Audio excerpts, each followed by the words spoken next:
Junta de las radios que piensan.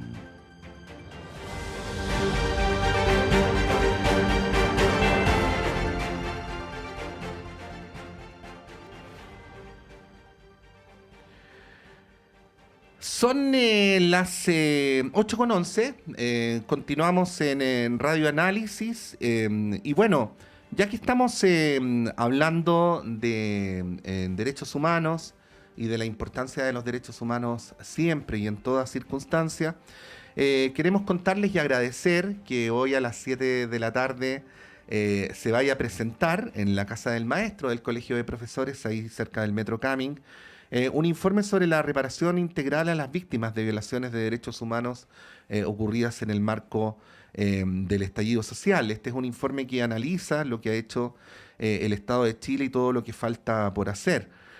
Bueno, este informe se va a presentar hoy día, pero queremos agradecer muy especialmente por poder conversar antes de esa presentación. En primer lugar, y saludar y agradecer por su presencia en nuestro programa al investigador del Núcleo Interdisciplinario de Derechos Humanos y también en vinculación con Amnistía Chile, Pietro Esferraza. Pietro, muy buenos días, gracias por poder conversar esta mañana. Hola, muy buenos días. Es un gusto para mí. Gracias por la invitación y un saludo a todos los auditores y las auditoras. Sí, antes de entrar en materia, así como en perspectiva, ¿por qué es importante este informe y por qué es importante ahora? Bueno, el informe es importante, en primer lugar, yo diría, porque no ha existido un diagnóstico claro acerca de la reparación de las víctimas de violación a los derechos humanos ocurridas durante el estallido social. Y también el informe es importante porque la reparación es un derecho fundamental cuyos titulares son las víctimas, y el principal sujeto obligado a satisfacer ese derecho es el Estado. Entonces pensamos desde nuestro núcleo de investigación y en conjunto con Amnistía Internacional que era importante diagnosticar un poco lo que se ha venido haciendo, lo poco que se ha venido haciendo en materia de reparaciones por esos hechos lamentables y intentar aportar con algunas recomendaciones. Sí, bueno, esto ocurre también en un contexto, Pietro, donde junto con el tema de los derechos humanos, que es un asunto que debería tener un carril bien protegido, se hacen interpretaciones también de carácter más político, de carácter más social respecto a lo que fue el estallido. Y esta versión que no sé si se impone, pero se tiende a imponer de que habría sido una acción vandálica, lumpérica, y que vamos a decirlo así, de alguna manera los manifestantes serían victimarios y no víctimas de lo que ocurrió. A la luz de los contenidos de este informe, ¿qué reflexión se podría hacer respecto a aquella afirmación?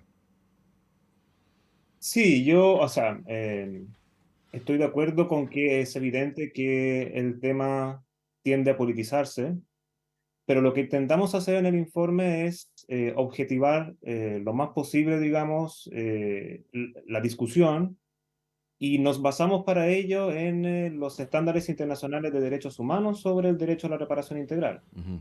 La reparación integral es un derecho que no solamente está desarrollado en instrumentos internacionales del sistema interamericano, por cierto, la Convención Americana sobre Derechos Humanos establece el derecho a la reparación, pero también en instrumentos internacionales de Naciones Unidas. Hay una resolución general, hay una resolución de la Asamblea General de Naciones Unidas del año 2005 que establece principios básicos sobre reparaciones. Entonces, lo que nosotros consideramos es que pero no es que no es que lo consideremos nosotros, sino que lo que el derecho internacional establece es que si una persona sufre una afectación a sus derechos fundamentales, el Estado debe tender a satisfacer su derecho a la reparación. Eh, entonces, en el informe no entramos a evaluar, digamos, las causas del estallido. El estallido es el contexto, digamos, pero no entramos en esa discusión política, que me parece una discusión interesante, pero no hacemos eso en el informe. Sí, queremos saludar la presencia en nuestro estudio de Rodrigo Bustos, director de Amnistía Chile. Rodrigo, muchas gracias por estar acá. Muy buenos días. Obviamente a un periodista no le parece casual que este informe se presente en la víspera del mensaje presidencial. Partamos por ahí. ¿Por qué hoy? ¿Cuál es el mensaje para mañana? Bueno, han pasado 3 años y medio aproximadamente del inicio del estallido social, un año, poco más de un año desde el comienzo del mandato del presidente Boric, y tú tienes razón. Mañana se presenta la cuenta pública y nuestra visión desde Amnistía Internacional y desde el núcleo interdisciplinario de derechos humanos que representa Pietro, es que claramente en materia de reparación el Estado de Chile sigue estando al debe. Las vidas, en muchos casos, los proyectos de vida de muchas de las personas que resultaron lesionadas en sus ojos, que fueron golpeadas, que fueron víctimas de violencia sexual, se vieron completamente truncados, esos proyectos de vida. Y sin embargo el Estado sigue estando al debe respecto a todo lo que explicaba Pietro en relación a que tengan reparación, en relación a que, por ejemplo, tengan prestaciones físicas, psicológicas, de salud mental, por esas afectaciones a sus derechos, por cómo esos proyectos de vida se vieron truncados debido a la acción de agentes del Estado. Entonces, mañana esperaríamos que pudieran haber anuncios más claros, más concretos, respecto a cómo se va a avanzar de manera más consistente con esas obligaciones internacionales que Pietro desarrollaba de manera muy clara. Ahora, Pietro, la reparación incluye la cobertura en salud, pero excede largamente a eso, ¿no? Cuando hablamos de reparación, ¿de qué estamos hablando? Sí, la reparación efectivamente excede largamente eso. La idea básica de la reparación, lo mínimo, digamos, es la restitución integral, se denomina en términos técnicos. Es decir, intentar hacer todo lo posible para devolver a la víctima, digamos, al momento anterior a aquel en el cual ocurrió la violación. Y en base a ello, como en muchas ocasiones, dependiendo del tipo de afectación, eso no va a ser posible, entonces es necesario implementar una serie muy diversa de medidas de carácter material y simbólica. Por ejemplo, como decía Rodrigo, medidas de carácter médico, psicológico y social. Por ejemplo, pago de indemnización de perjuicio. Por ejemplo, medidas simbólicas que tienen por objeto rescatar o reconocer más bien la dignidad de las víctimas, como podría ser, por ejemplo, una petición de disculpas públicas, la construcción de un monumento, en fin. Eh, por ejemplo, también otro ejemplo muy importante son las garantías de no repetición, por ejemplo. Es decir, la implementación de algún tipo de política pública que tenga por objeto evitar que estos hechos vuelvan a repetirse. Y en el informe destacamos que, por ejemplo, en materia de garantía de no repetición, no solamente no han habido avances, sino que incluso han habido retrocesos. Entonces, la pluralidad de medidas que deben aplicarse son muchas. Algunas son de carácter individual, otras son de carácter colectivo, algunas son de carácter material y otras son de carácter simbólico. Entonces, lo que intentamos recomendar en el informe es que se implemente una política pública que evalúe cuáles son las medidas que tienen que ser aplicadas en atención al tipo de afectaciones que se produjeron y que se implemente un proceso serio de calificación de víctimas. Sí. Bueno, estamos a esta hora de la mañana conversando a propósito de este informe que se va a presentar el día de hoy, cuyo título es La reparación integral de las violaciones a los derechos humanos cometidas en el contexto del estallido social. Este es un informe que tenemos acá como corresponde con embargo, no lo podemos dar a conocer en sus detalles más específicos aún, pero esta entrevista de alguna manera tiene por propósito encaminar la presentación de hoy para que ustedes puedan desde ya empezar a interesarse en esto que vamos a conocer próximamente durante el día de hoy.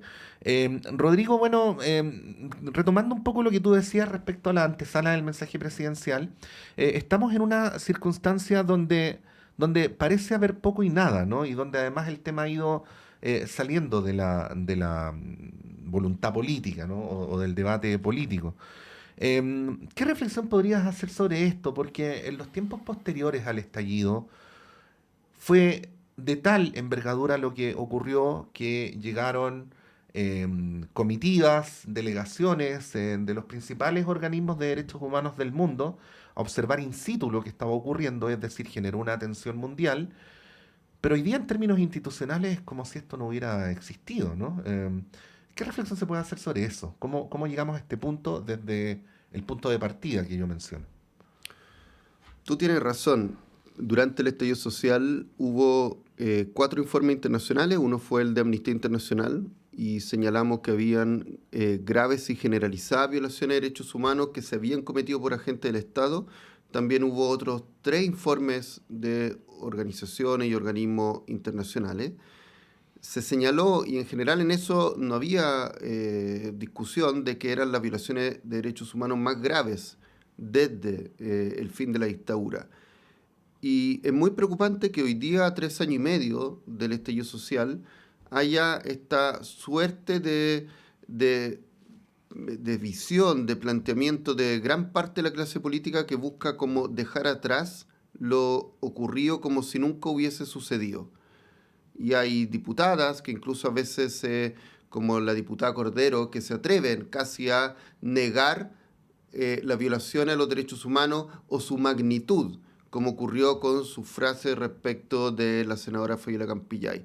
Todo eso es muy grave porque cuando la sociedad no reconoce la magnitud de la violación a los derechos humanos, el hecho de que ocurrieron, no toma medidas para que no vuelvan a suceder, el nunca más del que se ha hablado mucho, estamos en el año en que se conmemoran 50 años del golpe, el nunca más finalmente no se hace efectivo. Entonces, son muy preocupantes ese tipo de discursos que llegan a ser incluso negacionistas.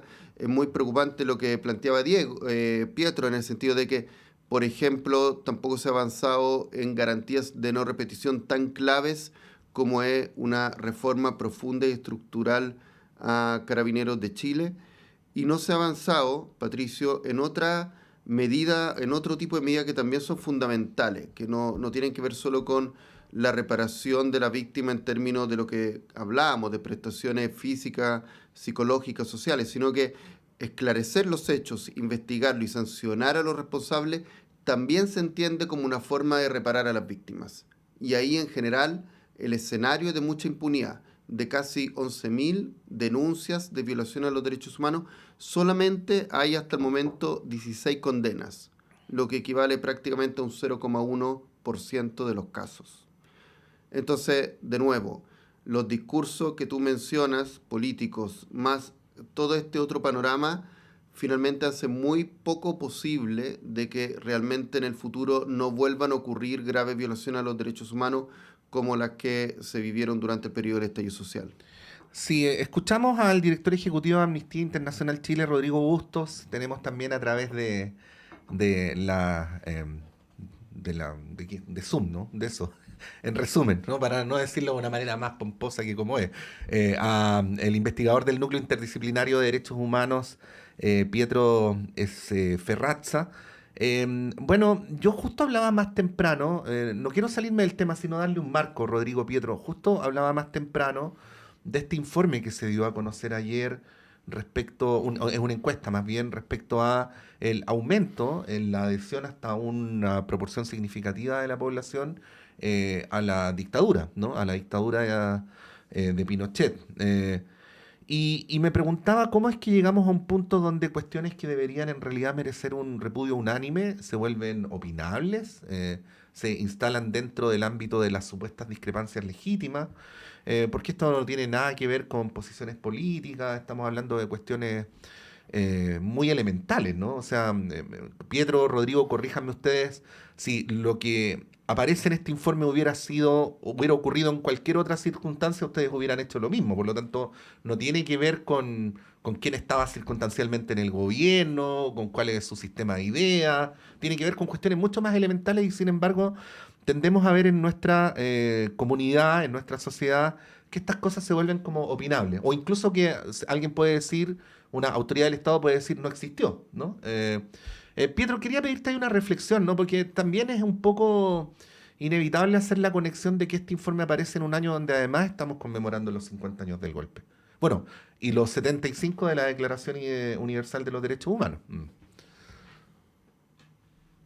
Sí, la verdad, ayer revisé el informe del que usted habla y me parece que es espeluznante, digamos, porque es realmente increíble que a los 50 años del golpe de Estado un informe de esa naturaleza arroje ese tipo de cifra en un sentido aprobatorio, ¿no? De la dictadura o incluso de la violación a los derechos humanos que ocurrieron en ese contexto.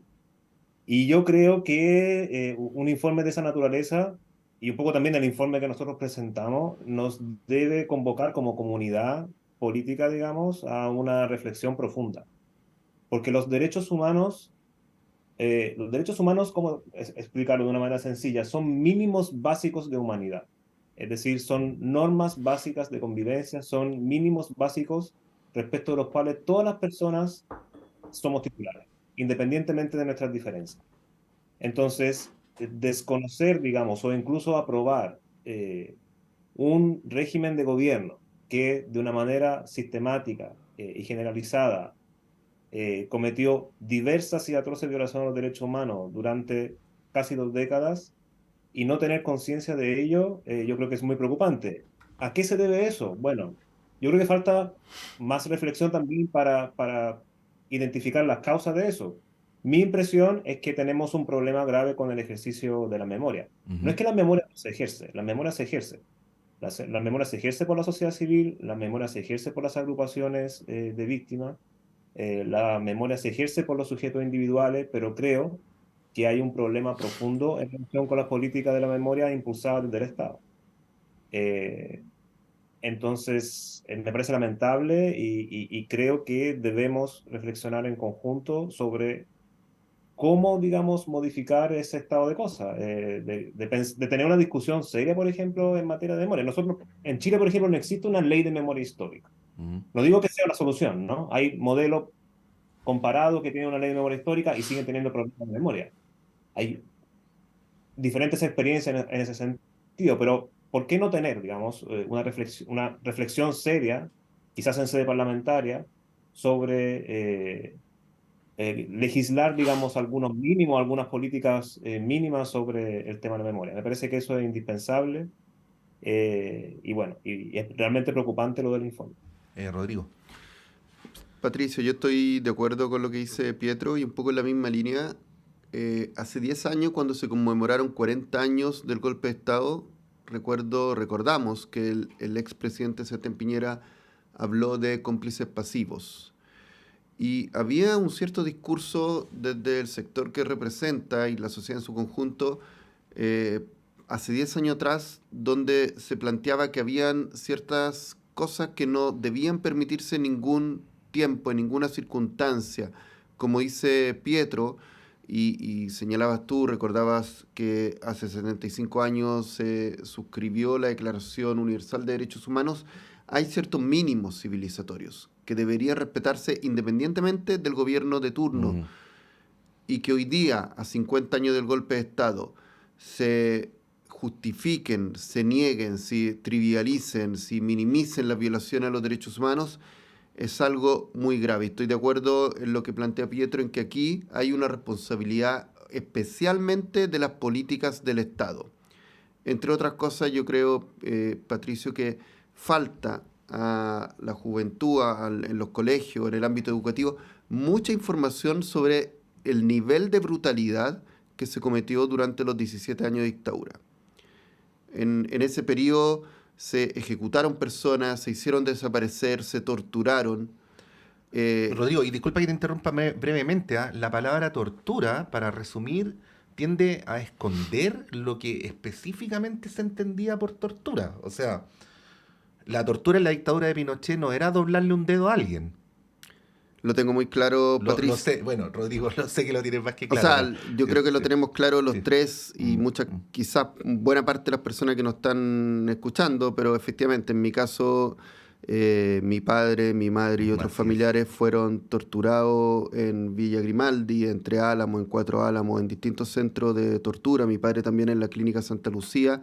Y como tú dices, la tortura, y es bueno que se sepa con estas palabras, implicaba que a una persona la pudieran desnudar, colgar, aplicar electricidad en todas las partes de su cuerpo, vulnerar con animales, golpearla y aplicarle esa electricidad hasta que prácticamente quedaran sin vida en muchos casos. Entonces, eso implicaba la tortura. Y yo creo que parte del problema es que eso hoy día no se habla en los medios de comunicación, que es bueno que hoy día que en una radio estemos diciendo las cosas tal cual ocurrieron, no se hablan en los establecimientos educacionales y probablemente esa falta de diálogo, de abordar los temas de parte de las políticas estatales hace que hoy día, 50 años del golpe, estemos como estemos. Sí.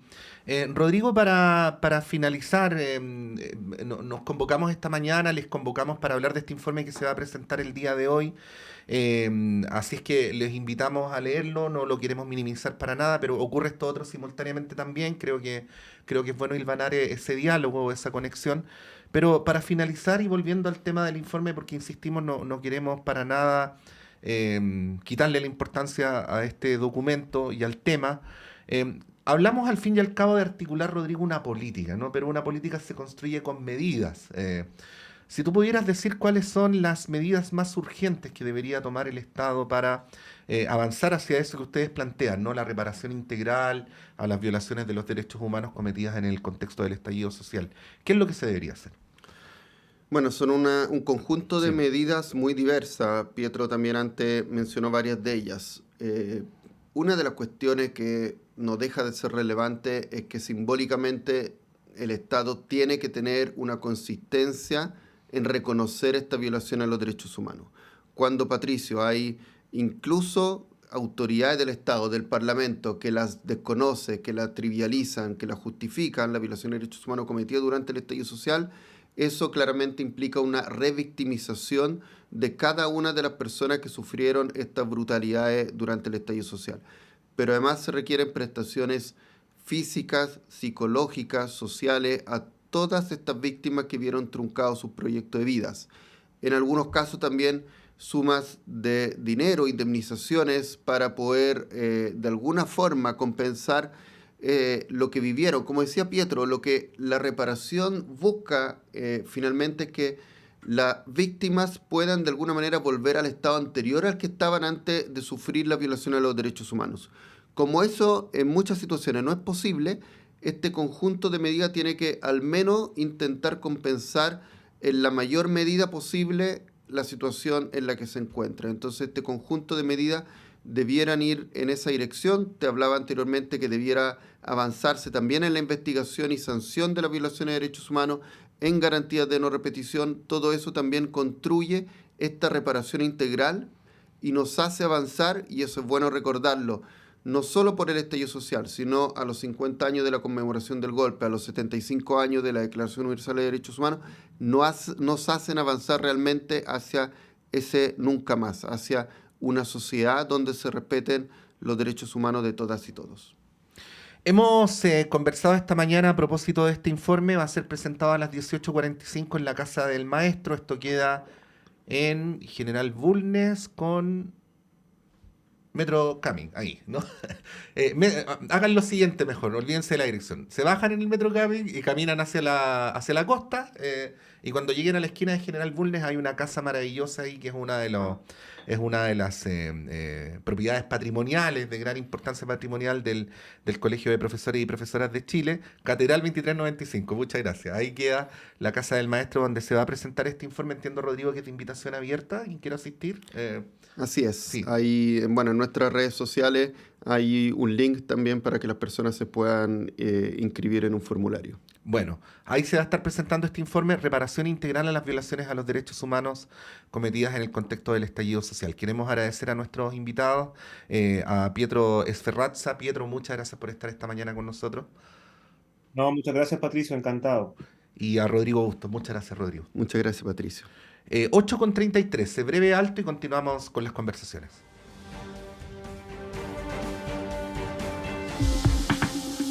La Comisión Chilena de Derechos Humanos y el Colegio de Periodistas, con la colaboración de Radio Universidad de Chile, invitan al Seminario Internacional Vigencia de la Libertad de Expresión a la Luz de los Derechos Humanos a 50 años del Golpe de Estado.